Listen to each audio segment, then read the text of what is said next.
नमस्कार साथियों, बेस्ट ज्ञान चैनल पर मैं बीरम सिंह आप सभी का स्वागत करता हूं। रोज की तरह आज के इस वीडियो में हम देखेंगे मध्य प्रदेश की आज की दिन भर की बड़ी खबरों का सारांश। वीडियो में दी गई जानकारी आपको उपयोगी लगे तो प्लीज़ लाइक ज़रूर कर दीजिए। शुरुआत करने से पहले आप सभी को महानवमी और विजयादशमी की बहुत बहुत हार्दिक शुभकामनाएँ।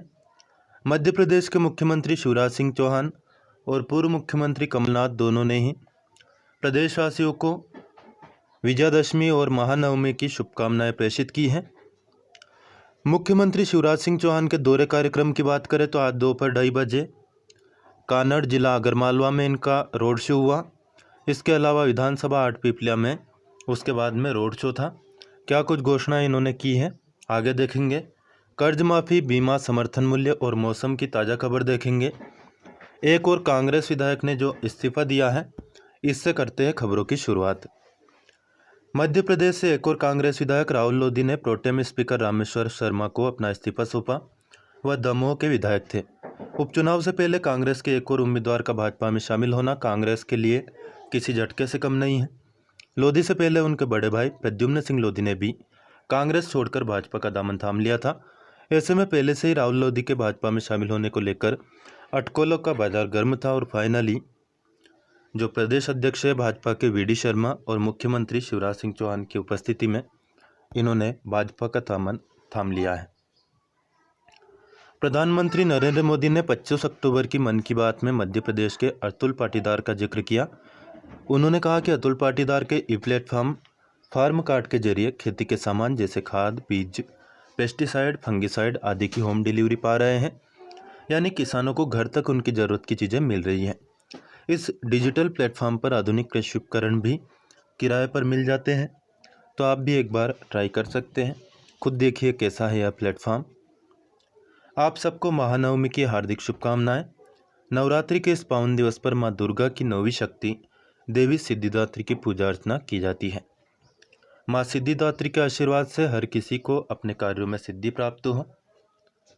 दोस्तों, मध्य प्रदेश का जो मंदसौर जिला है, यहाँ पर खानपुरा क्षेत्र में रावण की पूजा धूमधाम से की जाती है। ऐसा इसलिए क्योंकि यहाँ के लोग रावण को अपना दामाद मानते हैं। यहाँ की जो स्त्रियाँ हैं वह भी रावण के सम्मान में घूंघट रखती हैं।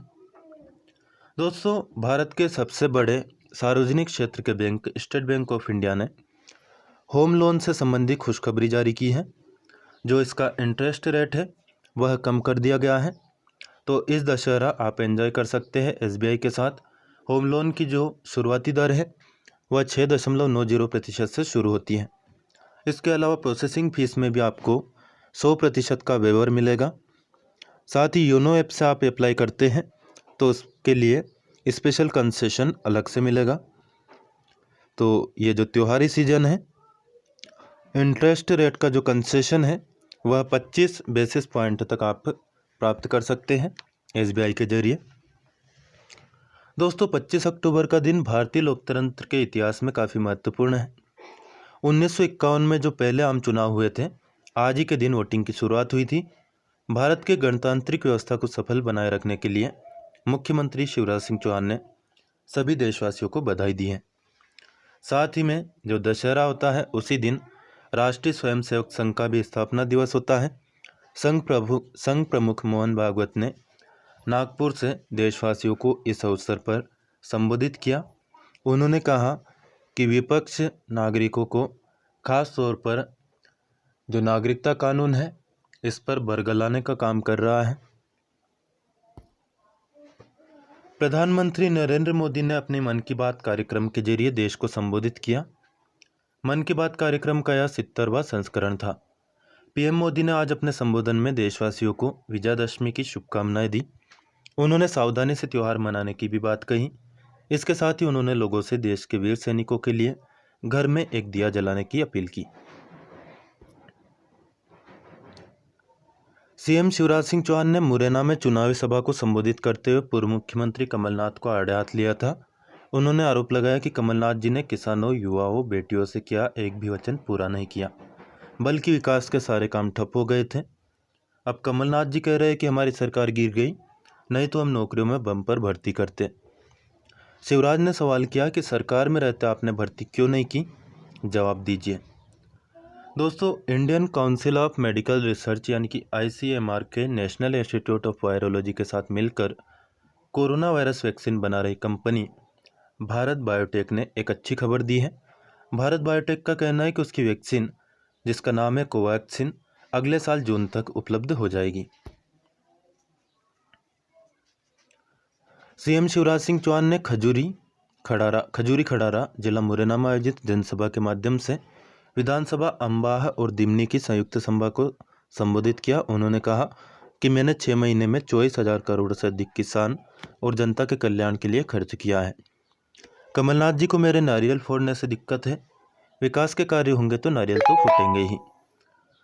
उन्होंने कमलनाथ पर और कांग्रेस पर आरोप लगाया कि आपकी किस्मत ही फूटी थी तो आपको नारियल फोड़ने का मौका नहीं मिला। उन्होंने कहा कि हमने गरीब परिवारों के मध्य प्रदेश के बच्चों की मेडिकल, इंजीनियरिंग, IIM, IIT की फीस भरने का फैसला किया। कमलनाथ जी को सेठ संबोधित करते हुए उन्होंने कहा कि सेठ कमलनाथ जी, आपने हमारे बच्चों की उच्च शिक्षा की फीस को रोककर उनके बड़े सपनों को कुचलने का काम किया है। शिवराज ने किसानों को आश्वासन दिया कि धान और बाजरे का एक एक दाना हम समर्थन मूल्य पर खरीदेंगे। उन्होंने कांग्रेस को मायावी बताया और कहा कि कांग्रेस बहुत मायावी है, जनता को माया से छलने का काम करती है। बिहार के शिवहर विधानसभा क्षेत्र के जनता दल राष्ट्रवादी के प्रत्याशी श्री नारायण सिंह को शनिवार की शाम चुनाव प्रचार के दौरान गोली मार दी गई। घटना पूरनिया प्रखंड के हदसार गांव के पास की है। फायरिंग में 2 अन्य के भी घायल होने की सूचना है। CM शिवराज सिंह चौहान एक के बाद एक चुनावी सभा कर रहे हैं।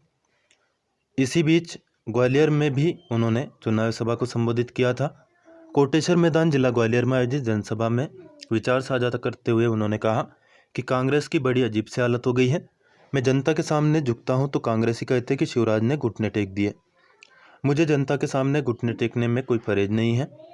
कमलनाथ जी और दिग्विजय सिंह जी को तो वैसे भी जनता के सामने झुकना नहीं आता है। उन्होंने कहा कि मैं कमलनाथ जी से पूछना चाहता हूं कि गरीबों के लिए आपने क्या किया। उन्होंने आगे कहा कि मेरे भाइयों बहनों, मैं संबल योजना को पुनः प्रारंभ कर रहा हूं। हर गरीब को 1 रुपये किलो गेहूँ, चावल और नमक दिया जाएगा, पहले से मिल रहा है। शिवराज सिंह जी, उन्होंने कहा कि मैं आपके कल्याण के कामों को रोकने नहीं दूंगा। ग्वालियर के विकास के लिए हमने 6 माह में जितने विकास कार्य किए हैं वह तो सिर्फ एक ट्रेलर है, पूरी पिक्चर तो अभी बाकी है। ग्वालियर को हम इंडस्ट्रियल हब बनाने में भी कोई कसर नहीं छोड़ने वाले हैं। कांग्रेस ने युवाओं को बेरोजगारी भत्ता देने के नाम पर छला और अन्याय किया। मुख्यमंत्री शिवराज सिंह चौहान ने कहा कि मैं अपने बेटे बेटियों के साथ न्याय करूंगा। सरकारी नौकरियों में भर्ती के अलावा स्थानीय उद्योगों में 75% रोजगार प्रदेश के युवाओं को दिया जाएगा। सरकारी नौकरी और प्रदेश के युवाओं को रोजगार एक बड़ा मुद्दा है। 10,000 या उससे ज़्यादा भर्ती खुलती है तो हम मान सकते हैं कि यहाँ भर्ती खुली है। आप 200-200, 300-300 पद निकालते हो और युवाओं को बेवकूफ़ बनाते हो। युवाओं को चाहिए कि अपनी जागरूकता का परिचय दें और उसी हिसाब से अपने मत का प्रयोग करें। कोविड-19 के चलते पैदा हुए असाधारण हालात में केंद्र सरकार ने उधार लेने वालों को 1 मार्च 2020 लेकर 31 मार्च 2020 तक की अवधि के लिए ब्याज पर लगने वाले ब्याज से राहत दी है। सरकार ने स्पष्ट किया कि जिन लोगों ने समय पर अपनी EMI चुकाई है तो उन्हें कैशबैक मिलेगा। कैशबैक छोटे कारोबारियों या निजी कर्जधारकों को दिया जाएगा। रक्षा मंत्री राजनाथ सिंह ने दशहरा के अवसर पर सिक्किम में शस्त्र पूजन किया। उन्होंने संदेश दिया कि हम किसी भी हालत में झुकने वाले नहीं हैं। भारत हमेशा से शांति का अग्रदूत रहा है, लेकिन यदि आप ज़बरदस्ती करते हैं तो हम भी न तो पीछे हटेंगे बल्कि दुगनी गति से जवाब देंगे। प्रधानमंत्री मोदी ने सुबह 11 बजे मन की बात की। IPL में बेंगलुरु चेन्नई के बीच दोपहर 3:30 बजे से और राजस्थान मुंबई के बीच शाम 7:30 बजे से मैच है। मथुरा वृंदावन में बांके बिहारी मंदिर के कपाट आज खुलेंगे। दर्शन के लिए ऑनलाइन रजिस्ट्रेशन जरूरी है। प्रधानमंत्री नरेंद्र मोदी ने गुजरात में किसान सूर्योदय योजना समेत 2 और परियोजना का भी उद्घाटन किया।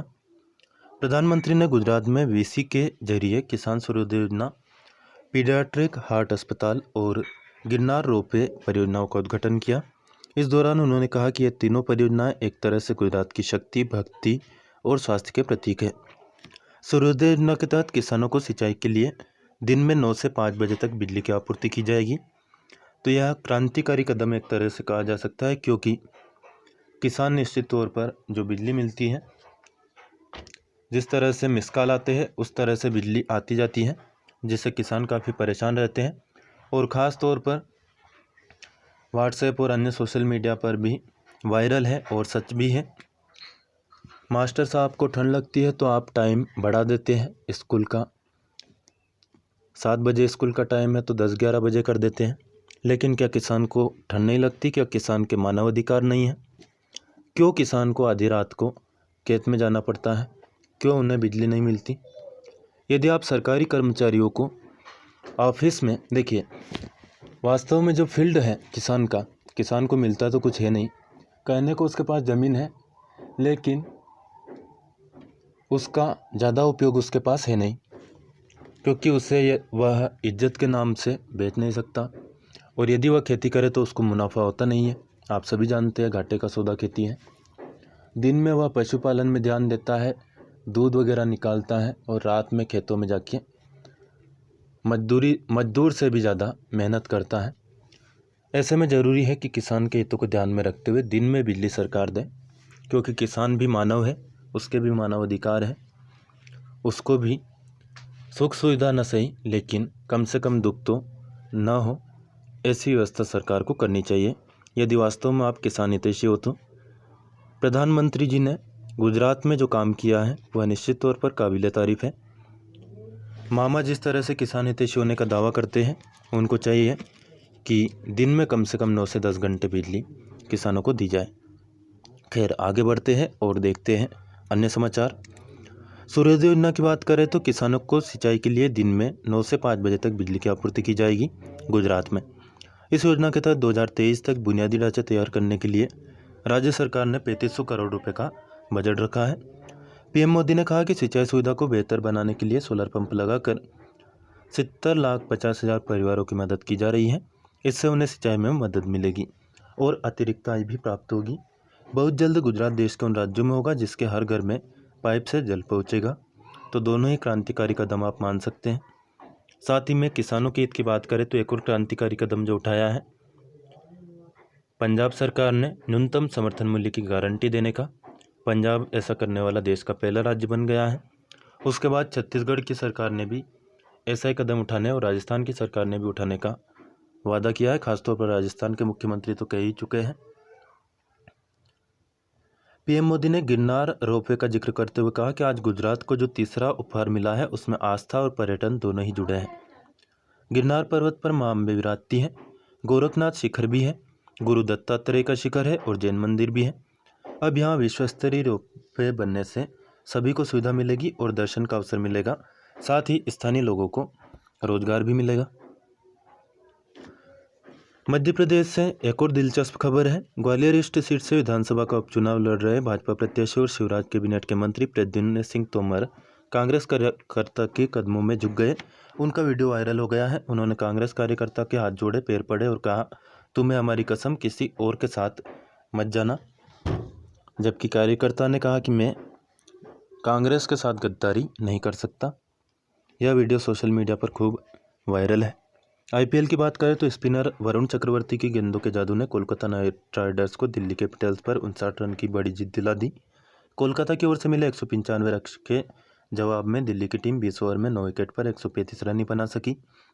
कोलकाता के लिए वरुण चक्रवर्ती ने 20 रन देकर 5 विकेट झटके। वरुण चक्रवर्ती को मैन ऑफ द मैच चुना गया। आईपीएल 13 में कोलकाता की छठी जीत है, जबकि दिल्ली को चौथी बार हार का झटका लगा है। मोदी सरकार ने जो समर्थन मूल्य घोषित किया है उसी के हिसाब से आप अपनी बोवनी की तैयारी कर सकते हैं। खासतौर पर पंजाब के किसान तो, क्योंकि वहाँ पर समर्थन मूल्य की गारंटी मिल गई है। और यदि न्यूनतम समर्थन मूल्य से कम में खरीदी कोई व्यापारी वगैरह करता है तो उसके लिए सजा का प्रावधान भी कर दिया गया है। तो गेहूं का समर्थन मूल्य जो रहेगा 2021-22 में 1975 रुपये, जौ का 1600, चना का 5100, मसूर का 5100, सरसों का 4650 और कुसुम का 5327। इसी हिसाब से आप अपनी बोवनी की तैयारी और खेत की तैयारी कर सकते हैं। कोरोना की वैक्सीन से जुड़ी बड़ी खबर है। विशेषज्ञ इस पर क्या कहते हैं, आइए देख लेते हैं। डॉक्टर रमन आर गंगाखेडकर, जो कि वरिष्ठ वैज्ञानिक हैं, इनका कहना है कि देश में 3 वैक्सीन पर काम चल रहा है। पहली कैडिला वैक्सीन, दूसरी सीरम इंस्टीट्यूट की और तीसरा भारत बायोटेक की कोवैक्सीन। इन तीनों में किससे ज़्यादा सफलता मिलेगी या दूसरे देश की वैक्सीन पहले आ जाएगी, हमारी बाद में इन बातों के चक्कर में न पड़े, बल्कि हमें ध्यान यह देना कि हमारे यहाँ वैक्सीन की मैन्युफैक्चरिंग की क्षमता इतनी अधिक है कि वैक्सीन सफल किसी भी देश में हो, उत्पादन के लिए भारत में ही आना पड़ेगा। यानी हम बनाए या कोई और देश, उसका उत्पादन भारत में ही होगा। तो जाहिर है देशवासियों को अन्य की तुलना में जल्दी वैक्सीन मिल जाएगी। बात करें मध्य प्रदेश के मौसम की, पिछले 24 घंटे के दौरान प्रदेश का जो मौसम है शुष्क रहा। अधिकतम तापमान की बात करें तो प्रदेश में सर्वाधिक अधिकतम तापमान 37 डिग्री सेल्सियस दमोह में दर्ज किया गया। न्यूनतम तापमान 16 डिग्री सेल्सियस छिंदवाड़ा का रहा और मलाजखंड में दर्ज किया गया। 26 अक्टूबर 2020 की सुबह तक अगले 24 घंटों के लिए मौसम के पूर्वानुमान की बात करें तो पूरे मध्य प्रदेश में कहीं पर भी बारिश की संभावना नहीं है, मौसम शुष्क रहेगा। प्रदेश के सभी जिलों में मौसम शुष्क रहेगा। मौसम विभाग ने कहीं पर भी भारी बारिश या बिजली चमकने या गिरने की संभावना व्यक्त नहीं की है। अगले 2 दिनों का मौसम है वह भी लगभग ऐसा ही रहने की संभावना है। मध्य प्रदेश में कोरोना वायरस की स्थिति की बात करें तो आपका जो भी जिला हो, यहाँ पर लिस्ट दी हुई है, देख सकते हैं क्या स्थिति है। यहाँ पर ये रही पूरी लिस्ट। मध्य प्रदेश में ओवरऑल बात करें तो पिछले 24 घंटे के दौरान 1004 कोरोना के केस बढ़े, 20 लोगों की मौत हुई, 1268 लोग स्वस्थ होने में सफल हुए। अब तक कुल मिलाकर 1,66,298 कोरोना के केस सामने आ चुके हैं। 2875 लोगों की जान जा चुकी है। 1,51,946 लोग स्वस्थ होने में सफल हुए। एक्टिव केसेस की बात करें तो 11,477 एक्टिव केस मध्य प्रदेश में कोरोना के बचे हैं। वर्तमान में एक्टिव केसेस की संख्या कुल स्वस्थ हुए लोगों की संख्या से कम है, जो कि एक अच्छी बात कही जा सकती है। 24 अक्टूबर को कुल जाँच हुई 31,695, इनमें से 1,004 लोगों की पॉजिटिव रिपोर्ट निकली, 30,691 कोरोना निगेटिव रिपोर्ट आई, 152 सैंपल रिजेक्ट हो गए। कुल रिपोर्ट जो प्राप्त हुई है उसके हिसाब से 100 में से 3 लोग कोरोना पॉजिटिव निकले। प्रधानमंत्री द्वारा गिरनार में रोपवे और किसान सूर्योदय योजना का जो शुभारंभ किया गया, विस्तार से आप यहाँ पर वीडियो को रोक करके या फिर स्क्रीनशॉट ले करके देख सकते हैं। मैं नहीं चाहता कि वीडियो ज़्यादा लंबा खींचे।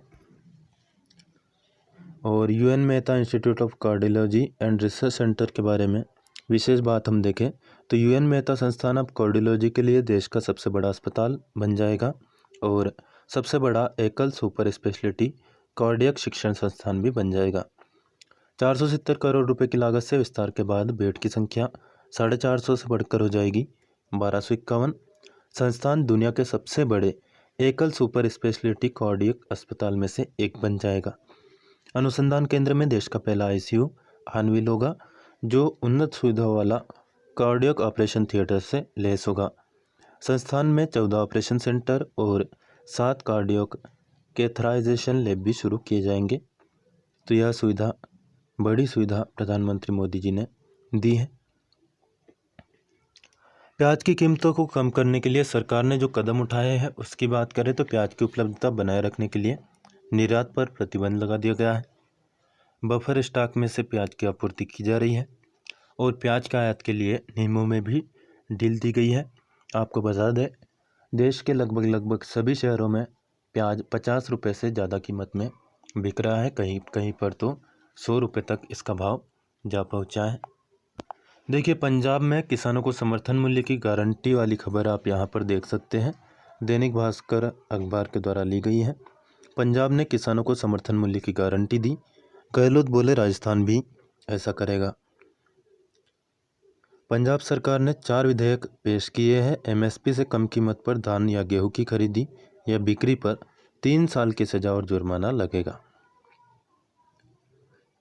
क्या बड़े बदलाव हुए उसकी बात करें तो विवाद निपटारे को कोर्ट भी जा सकते हैं किसान। पहला बिल जो यहाँ पर पास किया गया है, MSP से कम या MSP से कम पर सजा का प्रावधान उसमें है।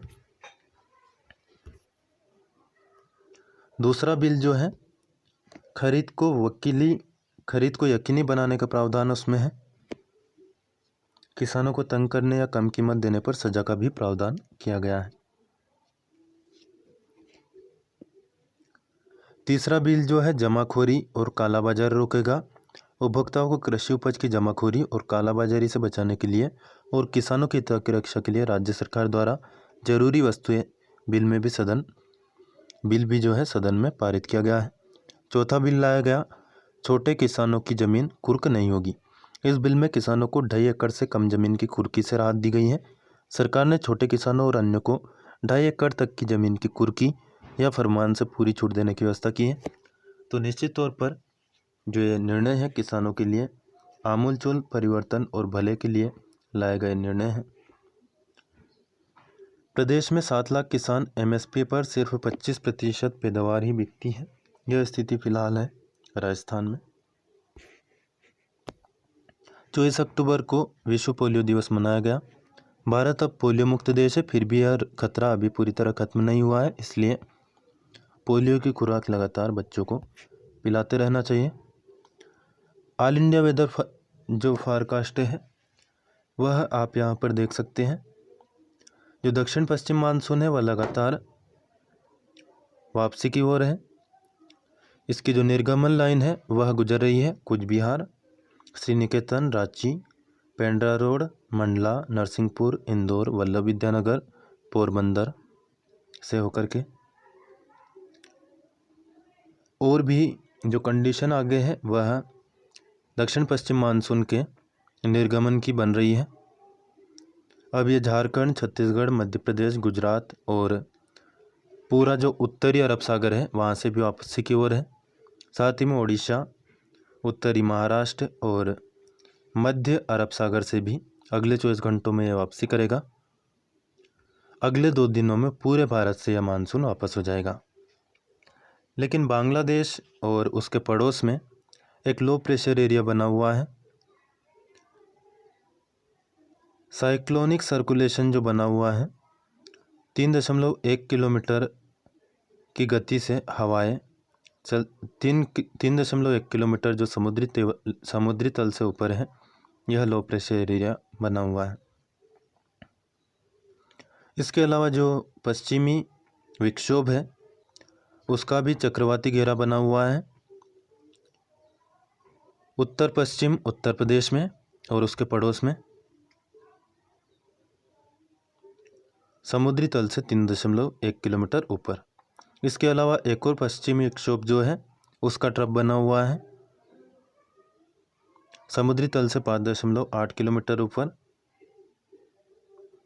71 डिग्री पूर्वी देशांतर से लेकर 25 डिग्री उत्तरी अक्षांश तक। इसके अलावा जो साइक्लोनिक सर्कुलेशन है वह दक्षिण पश्चिम अरब सागर के 3 किलोमीटर ऊपर बना हुआ है। एक और साइक्लोनिक सर्कुलेशन यानी चक्रवाती घेरा बना हुआ है जो पूर्वी मध्य अरब सागर है और कर्नाटक का जो तटीय इलाका है वहाँ पर यह फैल गया है समुद्र तल से 2 किलोमीटर की ऊंचाई पर। एक और साइक्लोनिक सर्कुलेशन बना हुआ है दक्षिण पश्चिम बंगाल की खाड़ी में 3.1 किलोमीटर ऊपर समुद्र तल से। इसके अलावा एक और अन्य लो प्रेशर जो फ्रेज बना हुआ है वह बंगाल की खाड़ी के पूर्व मध्य क्षेत्र में भी बना हुआ है और उससे लगे उत्तरी अंडमान सागर में 29 अक्टूबर को बन सकता है। तो ये जो आगे बढ़ेगा उसके बाद में बरसात हो सकती है। मध्य प्रदेश में एक और कांग्रेस विधायक के इस्तीफे के बाद में जो गणित बना है उसकी बात करें तो देखिए, वर्तमान में भारतीय जनता पार्टी के विधायकों की संख्या है 107, कांग्रेस के विधायक है 87, बसपा के विधायक है 2, समाजवादी पार्टी के 1, निर्दलीय विधायक है 4। अब ये जो 4, 1, 5, 2, 7 विधायक है ये उधर रहेंगे जिधर सत्ता की गुंजाइश होगी। 29 विधानसभा सीटें खाली हैं। मध्य प्रदेश में कुल सीटें हैं 230, इनमें से उपचुनाव होगा 28 सीटों पर। 3 नवंबर को मध्य प्रदेश में विधायकों की संख्या रहेगी 229, क्योंकि इतनी जल्दी तो उपचुनाव हो नहीं सकता है। लगभग एक सप्ताह से कम समय में कब नामांकन भराएंगे और कब चुनाव होंगे। सरकार बनाने के लिए जरूरी विधायकों की संख्या मध्य प्रदेश में रहेगी 115। बहुमत हो जाएगा, पूर्ण बहुमत। तो पूर्ण बहुमत के लिए कांग्रेस की बात करें तो इसको चाहिए सीटें 28। जुगाड़ की सरकार बनाने के लिए भी कम से कम 21 सीटें कांग्रेस को चाहिए। मध्य प्रदेश में ऐसे विधायक जो कि सत्ता के साथ रहेंगे 7 है। सत्ता तक पहुंचने के लिए जरूरी विधायकों की संख्या है 108। कांग्रेस पार्टी के पास विधायक है 87।